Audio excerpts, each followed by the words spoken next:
In this guide, I rounded up some of the best beginner's tips and other things to know before playing Cyberpunk 2077. Remember to like and subscribe to the channel for more Cyberpunk. Get the access point skills first for easy money and components. In the skills menu, hit up the Breach Protocol tab under the Intelligence attribute and unlock the advanced datamine upgrades as soon as possible. Beyond the difficult and limited street brawls, hacking access points in Cyberpunk 2077 is the best way to earn Eurodollars, so making it so you double your income every time you use one is going to make it easier for you to afford those costly augmentations at a Ripper dock. You should also nab the skill datamine mastermind that doubles your component output for every successful hack, as this will make crafting special items and upgrading your arsenal very easy and accessible in a pinch. Loot everything because you can sell it or disassemble it for parts. Tapping your scanner will reveal there are boatloads of things to pick up, no matter where you are in Night City. A lot of it, like the seemingly endless studded dildos and anal beads, will be classed as junk, but you'll also find some decent weapons, gear, health items, and more.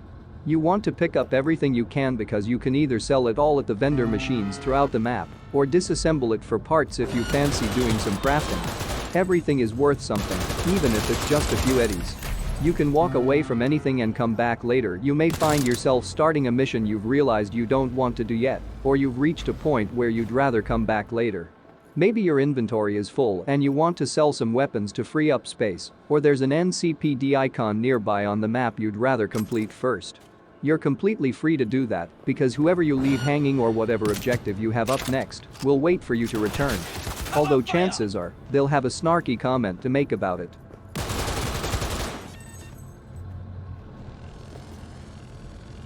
Upgrade your operating system as early as possible before buying the double jumper one of the cyber weapons, such as the Mantis blades or monowire. You should save up and upgrade your main operating system to increase its capacity. At the start, you'll only have a limited pool of RAM and 3 quick hacks available to you at a time, which really limits the amount of havoc you can cause in combat. You might not want to play as a hacker, but just having more RAM early on will let you interact with more environmental elements to set up satisfying traps, coaxing out the awesome possibilities of the game's immersive simulator-style systems. Try and get all your base attributes to 6 as soon as possible. This isn't something you'll necessarily want to do for future playthroughs, but for your first Cyberpunk 2077 experience, I can't recommend it enough. Each of the game's base stats will feed into the choices you can make in any given scenario, and within the first 20 hours, a lot of simple choices will be tied down to whether your attributes are high enough. For instance, you'll come across doors that you can either hack through or force open if your body and technical stats are high enough. If your cool stat is high enough, you'll get extra dialogue options in major and minor plot scenes. Having a higher intelligence value early on, for instance, can help you avoid sticky situations with people who are trying to hand you malware. I haven't come across too many instances where the game didn't give you an alternate path if your stat wasn't high enough, though. So don't be worried if you want to deliberately leave 1 or 2 stats low.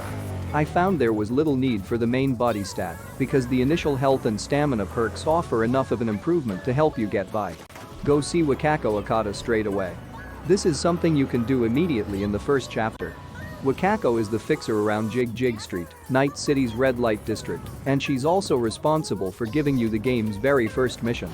You don't have to go and see her straight away. I didn't collect until the game's second act had begun, in fact. But you should absolutely see her as soon as V gets access to a car. Why? It's because as payment for your job, Wakako will send you to a nearby Ripper dock who will give you a free Cyberwear Implant.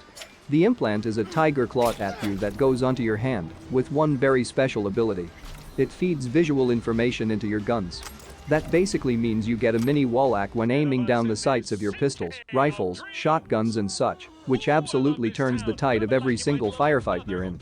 Save your game often. Our final big tip for now is to ensure you save your game regularly.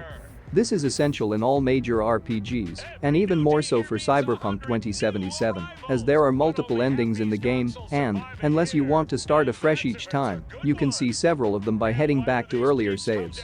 In addition, we found that some missions that involve combat send you back to a very early checkpoint if you die even before some of the combat sections you've already completed.